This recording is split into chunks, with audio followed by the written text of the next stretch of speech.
Hai guys, masih bersama admin di sini. Video kali ini aku temukan kembali di TikTok nih guys. Infonya yang mana ada orang bangsa Cina, Malaysia yang tak fasih bahasa Melayu, tapi dia tidak mendapatkan perilaku yang baik. Bener gak sih? Yuk kita lihat video berikut ini. Ada orang Cina mengadu hidupnya dihinakan ketika ingin membuat paspor karena gagal bertutur dalam bahasa Melayu dengan baik. Bahkan ketika membuat aduan di FB, ini juga dia menggunakan bahasa Mandarin. Tahniah kepada anggota immigration yang bertegas dan berprinsip dengan menyoal bahasa Melayu terlebih dahulu. Ini adalah identiti negara kita, sukar untuk kita, kata dia, rakyat Malaysia. Sedangkan dia tiada identiti kita, bahasa Melayu. Tiada katanya guys. Menurut kalian gimana guys? Dia warga negara Malaysia, tapi nggak paham bahasa Melayu Malaysia. Yang salah siapa coba?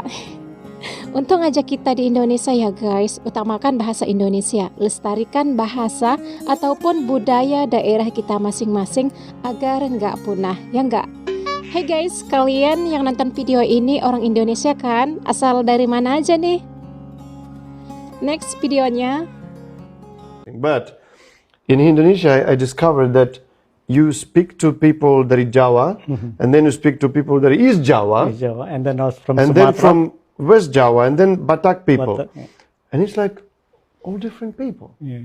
all different ways of communication, Yeah, right? yeah. So when I talk first, like now I communicate with people dari Central Java, dari orang Solo, orang Yogyakarta, it's like a cabbage.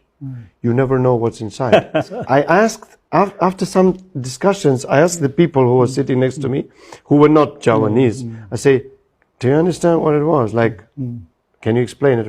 No, I don't understand myself.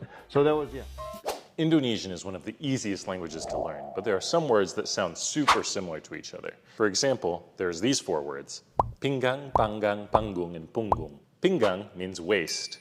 Panggang means to grill something.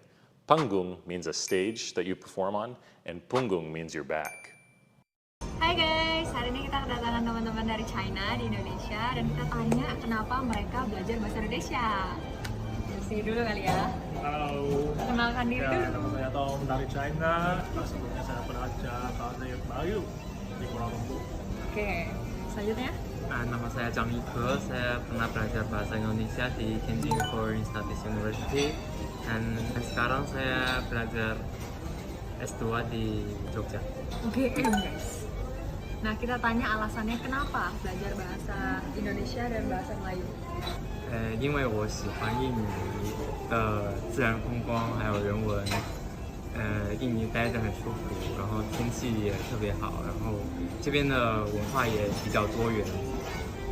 我虽然学的是马来语，我之前在马来西亚学习，当时自从来到印尼之后，我发现在这边和朋友们在一块聊天会感觉很轻松，我也很喜欢这边的氛围，感觉在印尼跟朋友们在一块会非常的开心。 Yeay, seneng ya tinggal di sini. Oke guys, mau tanya apa lagi boleh komen di bawah. 在印尼雅加达市中心的大观景台漫步，你会被这座城市的繁华景象所震撼。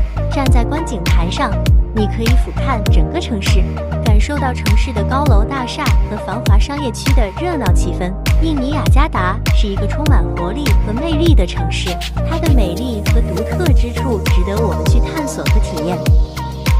好大的电梯！拜拜。 Guru bahasa Indonesia nangis mengajar orang Jepang. Jarang, Jalan, jalan, jalan, pelan, pulang, berat, pulang, tari, tari, tali. tari. Tanya, kepada jiran kita Indonesia, kerana baru-baru ini pada 20 November yang lalu, bahasa Indonesia telah dijadikan bahasa rasmi dalam UNESCO selain daripada bahasa-bahasa macam bahasa Arab, bahasa Mandarin, Perancis, Spanyol, Rusia, Hindi, Itali, Portugis dan juga bahasa Inggeris. Layaknya bahasa Indonesia ni dijadikan bahasa UNESCO tak dapat disangka lagi sebab bahasa Indonesia ni terdapat lebih 275 juta pentutur dan juga bahasa Indonesia ni telah dimasukkan dalam silibus sekolah dekat 52 buah negara selain daripada Indonesia, dan sampai sekarang ni terdapat lebih kurang 150,000 pentutur bahasa Indonesia yang terdiri daripada orang bukan Indonesia yang aktif menggunakan bahasa Indonesia. Dan sebenarnya usaha Republik Indonesia memartabatkan bahasa Indonesia ni telah bermula sejak tahun 1952 lagi. Sebagai rakyat Malaysia, sebagai jiran kepada Republik Indonesia, aku tupang. Beliau tiba-tiba bilang, kamu pakai bahasa Indonesia, ini kan untuk bahasa Melayu. Jadi aku tuh tiba-tiba diusir, aku disuruh keluar, walaupun aku ini udah kayak latihannya juga lumayan lama itu untuk persiapannya, tapi lagi syuting tapi aku disuruh keluar gitu. Jadi tuh aku kayak, wah kenapa sih aku, karena katanya pakai bahasa Indonesia, sebenarnya bahasa KL ya, bahasa yang dipakai di Kuala Lumpur itu ada nadanya yang kayak saya, iya, yang kayak gitu kan. Katanya aku nggak pakai bahasa KL, jadi aku disuruh berhenti dulu syutingnya. Sebel banget ya sebenarnya. Jadi waktu itu tiba-tiba ambil teman orang orang lain sih untuk syuting. Terus karena ya tiba-tiba disuruh keluar, jadi waktu itu nangis di jalan pulang ke asrama tuh aku nangis terus. Jadi teman-teman pada nanya kan, kenapa Yuna nangis gitu. Ya aku gimana yang kalau mau curah sama orang Malaysia kan nggak enak ya. Jadi waktu itu aku ingat curah sama Dini, itu katanya mengalami hal seperti itu karena pakai bahasa Indonesia, jadi ya orang Malaysia lihatnya kayak gini gitu. Jadi waktu itu aku udah sadar kalau di Malaysia jangan pakai bahasa Indonesia, lebih baik pakai bahasa Inggris gitu. Setelah nonton video ini, apa pendapat kalian guys? Oh ya guys, hanya sekedar mengingatkan aja nih, di mana bumi dipijak, di situ langit dijunjung. Oke? Marilah kita untuk saling menghormati dan saling menghargai. Sekian dan terima kasih. Thanks for watching.